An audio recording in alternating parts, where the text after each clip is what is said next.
Salam, selamat pagi saudara sekalian. Senang bisa kembali berjumpa dengan saudara dalam acara Light of Revival, renungan firman Tuhan yang akan memberkati kita sepanjang hari ini. Mari kita melihat ayat kita, Keluaran 20 ayat yang ke-12. Hormatilah ayah dan ibumu, supaya lanjut umurmu di tanah yang diberikan Tuhan Allahmu kepadamu. Hormatilah ayah, ibumu.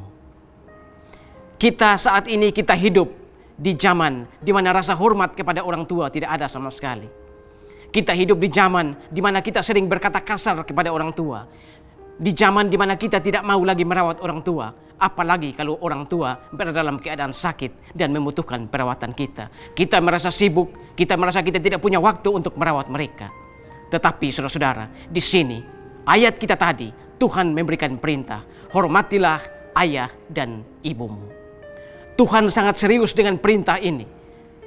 Makanya di dalam perjanjian lama, jika ada anak yang memukuli ayahnya atau ibunya, maka anak itu harus dilenyapkan dari tengah-tengah bangsa itu, yaitu bangsa Israel. Saudara-saudara, Tuhan sangat serius dengan dosa ini. Tuhan sangat serius dengan perintah ini.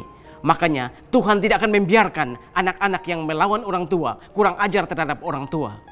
Tetapi saudara mungkin berkata, itu kan cuma di PL.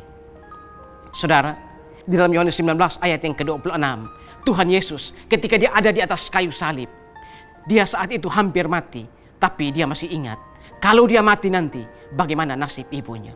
Makanya dia menitipkan ibunya kepada Yohanes muridnya. Dia berkata kepada ibunya, "Ibu, lihatlah ini anakmu." Lalu dia berpaling kepada Yohanes dan berkata, "Inilah ibumu."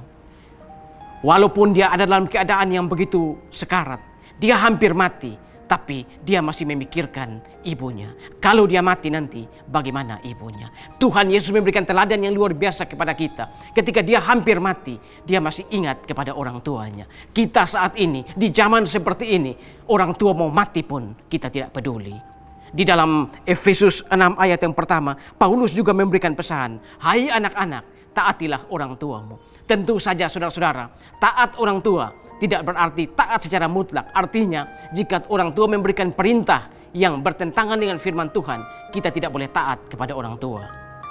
Saudara-saudara, taat kepada orang tua itu bukan berarti kita harus taat yang mengakibatkan kita melawan firman.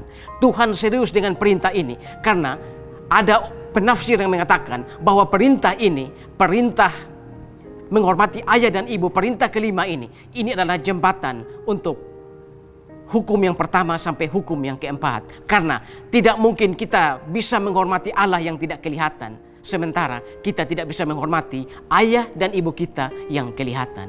Perintah ini oleh Tuhan, ini adalah perintah yang terbuka. Artinya kita sebagai anak, semua kita yang pernah terlahir sebagai anak, sekaya apapun kita, sehebat apapun kita, setinggi apapun jabatan kita, jika kita pernah terlahir sebagai anak, maka kita harus menghormati ayah dan ibu kita. Perintah ini juga bersifat tidak bersyarat. Artinya, seperti apapun orang tua kita, kita tetap harus menghormati mereka. Mungkin kita memiliki orang tua yang menyakiti kita, orang tua yang kita merasa kurang ajar dengan kita, orang tua yang tidak menghormati kita. Sekalipun kita memiliki orang tua seperti itu pun, kita harus tetap menghormati mereka. Mungkin saudara berpikir, enak saja bicara seperti itu. Tidak saudara, sebagai orang Kristen kita mampu untuk melakukan itu. Dasarnya adalah apa? Dasarnya adalah kasih Kristus. Bagaimana Kristus mati untuk engkau dan aku ketika kita masih berdosa. Bagaimana Kristus menebus dosa-dosa kita ketika kita masih menjadi seteru Allah. Saudara-saudara, lalu mengapa kita harus menghormati orang tua kita? Karena mereka adalah wali atau wakil Allah di dunia ini. Mereka adalah orang-orang yang ditetapkan Allah untuk memelihara kita, menjaga kita, merawat kita sampai kita dewasa. Mengapa kita harus menghormati orang tua kita? Karena kita berhutang budi pada mereka. Ada begitu banyak hal yang mereka lakukan untuk kita dan mereka tidak pernah cerita pada kita. Bahkan sebagian besar hidup kita bergantung kepada mereka. Ada saat-saat di mana ketika kita masih bayi, hidup kita benar-benar bergantung pada kita, bergantung pada orang tua kita. Karena itulah Tuhan memerintahkan untuk kita selalu menghormati ayah dan ibu kita. Mengapa kita harus menghormati ayah dan ibu kita? Karena waktu untuk menghormati dan mengasihi mereka terbatas. Mereka lebih tua dari kita, saudara. Walaupun ada perkecualian, ada orang-orang tua tertentu yang malah anaknya meninggal lebih duluan. Tetapi saudara, pada umumnya orang-orang yang lebih tua akan meninggal lebih duluan. Karena itu saudara, kita pantas untuk menghormati dan menghargai mereka, taat kepada mereka, mengasihi mereka. Karena ketika mereka sudah mati, ketika mereka sudah tidak ada, apapun yang kita lakukan, sebesar apapun pengorbanan yang kita berikan, sebanyak apapun uang yang kita berikan untuk mereka, semua itu tidak punya arti dan daya lagi untuk mereka. Karena itu, hormatilah ayah dan ibumu. Lalu apa janji Tuhan untuk kita yang menghormati orang tua kita? Supaya lanjut umurmu di tanah yang diberikan Tuhan Allah kepadamu. Ini tidak harus berarti secara harafiah.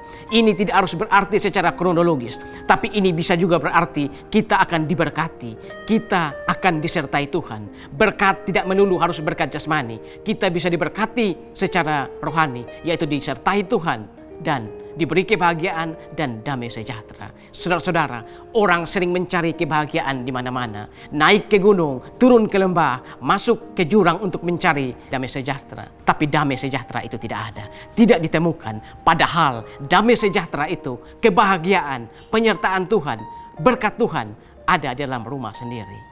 Hormatilah ayah dan ibumu. Mari kita berdoa. Tuhan, terima kasih untuk firman pagi hari ini. Kami belajar dari satu bagian firman Tuhan. Hormatilah ayah dan ibu kami. Bagaimana dalam hidup ini? Walaupun ada di zaman yang tidak lagi menghormati orang tua, tetapi kami harus menghormati mereka, taat kepada mereka selama perintah mereka tidak melawan firman Tuhan. Terima kasih Tuhan untuk firman. Amin. Saudara, jadikanlah firman Tuhan sebagai pelita dan terang di sepanjang jalan hidup kita. Tuhan memberkati kita semua.